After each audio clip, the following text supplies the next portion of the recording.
కొణిదెల పవన్ కళ్యాణ్ అనే నేను శాసనం ద్వారా నిర్మితమైన భారత రాజ్యాంగం పట్ల నిజమైన విశ్వాసం విధేయత చూపుతానని,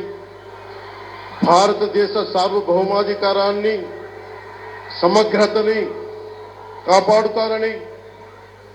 ఆంధ్రప్రదేశ్ రాష్ట్ర మంత్రిగా నా కర్తవ్యాలను శ్రద్ధతో అంతఃకరణ శుద్ధితో నిర్వహిస్తానని,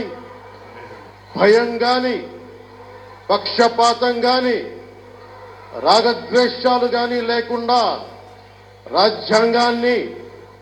శాసనాలని అనుసరించి ప్రజలందరికీ న్యాయం చేకూరుస్తానని దైవ సాక్షిగా ప్రమాణం చేస్తున్నాను. నేను కొణిదెల పవన్ కళ్యాణ్ అనే నేను ఆంధ్రప్రదేశ్ రాష్ట్ర మంత్రిగా నా పరిశీలనకు వచ్చిన లేదా నాకు తెలియవచ్చిన ఏ విషయాన్ని నా కర్తవ్యాలను సక్రమంగా నిర్వహించేందుకు అవసరమైన మేరకు తప్ప ప్రత్యక్షంగా గాని పరోక్షంగా గాని ఏ వ్యక్తికి లేదా వ్యక్తులకి తెలియపరచనని లేదా వెల్లడించనని దైవ సాక్షిగా ప్రమాణం చేస్తున్నాం.